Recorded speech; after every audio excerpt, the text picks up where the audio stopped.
Hey guys, bonjour, j'espère que vous allez très bien et que tout se passe bien de votre côté. C'est votre frère Davidson Bassissa, comme vous le savez, nous sommes là pour apprendre, se parler, partager des connaissances. Et bien dans cette vidéo, j'aimerais répondre à une question qui m'a été posée en privé par un ami. Je me suis dit, ben tiens, plutôt de donner la réponse de façon directe, pourquoi ne pas donner la réponse de façon indirecte, de façon publique, bien évidemment. Question de donner aussi la possibilité à d'autres personnes de comprendre cette réalité-là.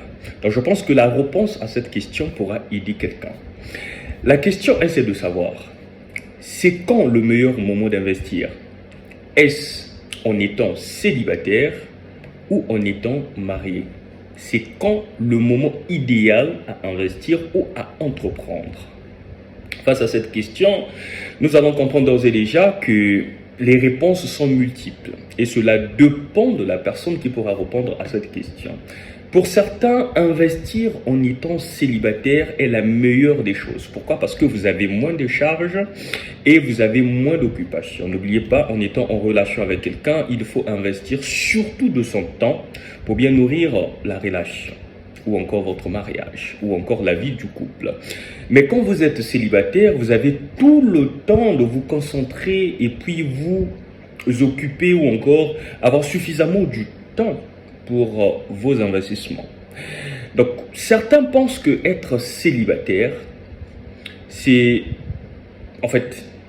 une capacité d'avoir l'opportunité de tout faire. Il faudrait que je le dise ainsi. Donc, en termes simples, être célibataire, c'est le meilleur moment d'investir et mieux s'occuper de ses affaires. Tout simplement parce qu'on n'a pas le temps à investir dans une relation quelconque. D'autres, par contre, estiment le contraire. D'autres, par contre, pensent que investir en étant célibataire, c'est être handicap. Car pour eux, être marié ou encore investir en étant quelqu'un à ses côtés, c'est un atout. Car comme le dit un bel esprit, quand on réfléchit à deux, on trouve rapidement ou facilement la solution que de réfléchir seul. Pourquoi? Parce qu'on est limité. Donc d'autres pensent que le meilleur moment d'investir, c'est en étant ensemble. Mieux vaut deux que un. Quand vous investissez avec l'autre, il y a l'ajout d'idées, il y a de l'aide, il y a des suggestions et ainsi de suite. C'est facile, c'est facile de maintenir l'équilibre. Face à ce débat de dilemme, qu'est-ce que nous devons dire? Est-ce que nous devons se ranger du côté de ceux qui pensent qu'investir seul, c'est le meilleur moment, ou encore investir dans le célibat, c'est le meilleur moment d'investir? Ou encore nous devons plutôt soutenir avec acuité ceux qui pensent que le meilleur moment d'investir, c'est en étant en couple? Moi, pour ma part, je vais essayer de donner une réponse qui certainement ne sera pas exhaustive, comme j'ai souvent coutume de le dire, que chacun de nous a son point de vue.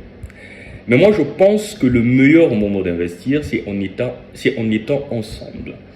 Ensemble, pas forcément en couple, mais en étant ensemble avec les autres. Car comme on le dit, seul on avance vite, mais ensemble on va plus loin. Et il y a un adage qu'on utilise plus précisément en Afrique qui dit « la nuit porte conseil ». Et quand vous allez essayer un peu d'étudier ce proverbe, vous allez comprendre que dans la nuit, il y a le mot femme qui se cache. Donc ça veut dire que c'est le moment le plus propice qu'on trouve des bonnes idées dans la nuit. Et bien évidemment, c'est en compagnie de sa femme. C'est la femme qui joue plus ce rôle de conseillère. C'est la femme qui joue plus ce rôle d'éclaireur et ainsi de suite. Donc pour ma part, je pense que le meilleur moment d'investir, pas seulement être en couple, mais c'est être ensemble. Avoir toujours quelqu'un à ses côtés pour investir, parce que seul, on ne se suffit pas. C'est toujours important d'être ensemble avec les autres. Parce que là où il y a vos limites, c'est là où les autres pourront venir vous soutenir, émotionnellement parlant, intellectuellement parlant, financièrement parlant, et ainsi de suite. Donc, pensez toujours d'investir avec les autres. Vous pouvez commencer seul, mais quand vous remarquez que votre entreprise ou encore vos investissements commencent à décoller, pensez à associer des gens fiables. Pas forcément votre femme, mais quelqu'un de fiable ou les gens de fiables qui comprendront votre plan d'action et qui pourront vous aider à aller de l'avant. C'est cela mon conseil.